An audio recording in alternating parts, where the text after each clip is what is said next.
birthday. Oh, feature, Charlie. Welcome to Tea with the Talkative. I am the Talkative, and this week, today's show is called Oh, feature. I'm gonna feature right now. I don't know if it is Yvonne Nelson that a feature or it's already that has done chore. But let's start the show. I hope your week is going to start well. And Charlie, some people have started the week on fire and in heat, but we'll talk about that. Welcome to the show. My name is Tilly Kinipa.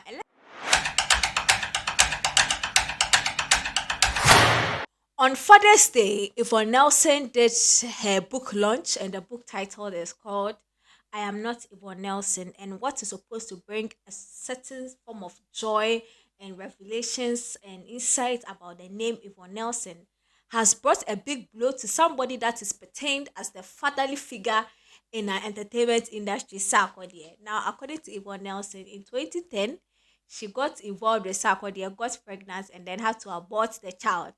And Sarkodie took no part in this business. Sarkodie did not act responsible at all. And she felt pain that Sarkodie did not check on her even the day she went to have that abortion. And just say, social media agenda is yeah, that's picked. It's over there. Charlie. This thing has become a huge topic of discussion.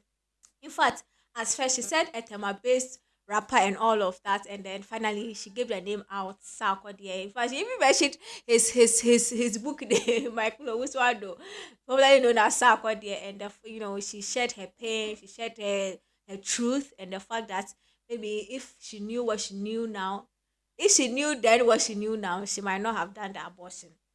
But this thing, I have a lot of questions I have to ask. Like, there's so much going on in my mind. First of all, did she alert Sarkodie that she was going to put his name out in something like this that was coming out? That's my first thing that I wanted to ask, because sometimes when we are saying our truth, we don't consider how our truth affects the other person and the other people involved with that person we think we are saying our truth against. Now listen, Sarkodie 2010 is not the same Sarkodie 2023 now. So if there's a book coming out, know that Sarkodie is a family man. Sarkodie has a wife. Maybe then he had a girlfriend that he cheated on you with, but now he has a wife. He has children with the woman and all, and the woman too has family and all of that. So is it something that she pre-informed Sarkodie that I'm going to put this thing out and your name is in it, so prepare the family or something like that, or it just came out of nowhere? And if it came out of nowhere, is this supposed to be some form of retribution? Is it supposed to be a revenge for Sarkodie not taking full responsibility? Or is it supposed to be what we call, how do we call it? Is she demanding for an apology from Sarkodie now for him being negligent of his duties? Or what really is it? Because according to the book she wrote, at the time, Sarkodie was not there. Like, Sarkodie, I feel like the carry an album, I think at the time, I feel like maybe we're winning new artist of the year and artist of the year. So it's not that his career, no. He's about to carve the path and see where he was supposed to go in life and all of that. So what was the conversation then? That is the thing. And now that you finally come out, because me, I thought it would have been perfect to say a Taba-based rapper, what, and then we to all speculate. But now that she has gone ahead to mention Sarkodie, did she prepare the family for it? Or is it something that, because she said she's saying her truth, and damn everybody in the process whilst I say my truth? Is that it? Also, Obede, Charlie, hey, feature. Obede, no one could care where this is like. I feel like this is the worst Father's Day gift anybody can get. Where if I disunderstand a child, is the fact that we killed a child for you. Hey, that's hard. We aborted a child and all of that, Charlie. This one is crazy, but I know he will find a way to resolve this issue. And if Sarkodie and his family were not privy to this information coming out, I am sure behind the scenes they are sorting out the conversation. But I don't know how different Yvonne Nelson is from Abna Koko in this instance, because Abna Koko sleeps with men and puts it out there. Now that Yvonne Nelson has also mentioned somebody saying that I've slept with, I got pregnant for, I aborted for you. Charlie, what is going on? Like, is this becoming a norm where you can sleep with somebody and then put their names out? Because this one there is premeditated. It's in a book. She's not sick, nothing. Is that where we are headed? Like, at first we thought Abna Koko was doing because she was not well. But this one, she has done it in the book, written the person's name, all of it. Can we use the title of, I'm telling my truth, it's a book, and then expose our sex life for something that's supposed to be private, something that was done privately to the rest of the world? Is this something I should know? Like, yo, somebody should educate me right now. 'Cause I don't understand that. All the same, I can also understand the pain she might have gone through, because whether or not Sarkodie, you knew you had a family or you knew you had somebody with you. I don't know if at the time that they are fling or whatever it is happened, Tracy was in the picture. Pastor there would have been the best person to know if that was a good time to have something with somebody or not. But you did, and then a child came in, and then you didn't show your responsibility. And of course, you can imagine the pain Yvonne else will go through every time Sarkodie post a video of he and his children, birthday, Father's Day, those kind of things. You know, she can, especially when the moment where she needed Sarkodie to be there for her, Sarkodie was nowhere to be found. I can imagine the pain she has dealt with over the years, and now this. But whatever the case, I just feel like they are two grown adults, and this situation they will find a way around it. But all they say, Sarkodie is all trend. Yeah, landlord. Can't face to keep paying. Okay, child. So what do you think? Drop your comments in the comment section below. I don't.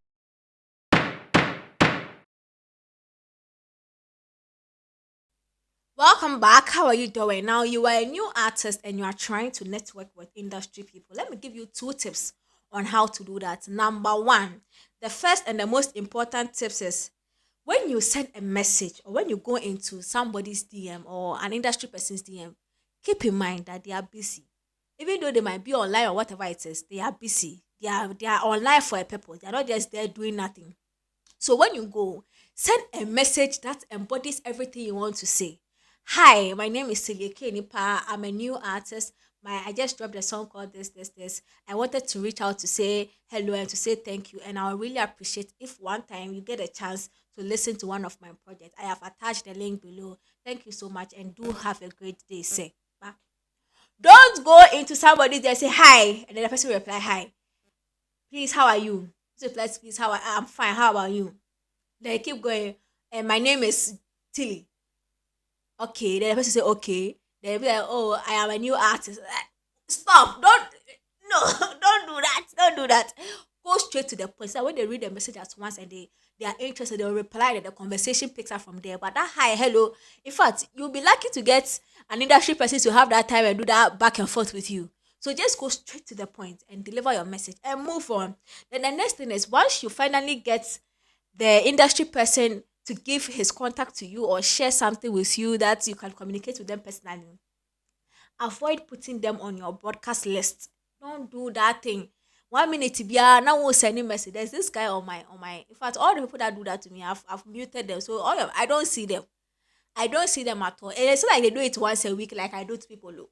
They do it every day and they'll add like 6 pictures. Seven. Also, data man. What is wrong with you? No, don't do that. But sir, it makes people mute you. So the information you think you are trying to get to them, it has bounced. It has given you a soft bounce. You don't even know.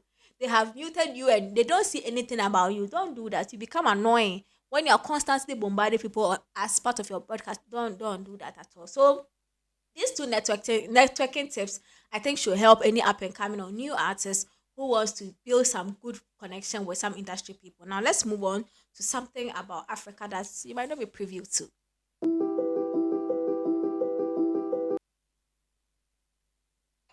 Welcome back. You're still having tea with the talkative. Do subscribe to the channel if you haven't. Press the bell icon when you do and share this content. Let people also watch. Now we're moving on. Did you know that some parts of Africa people actually eat insects?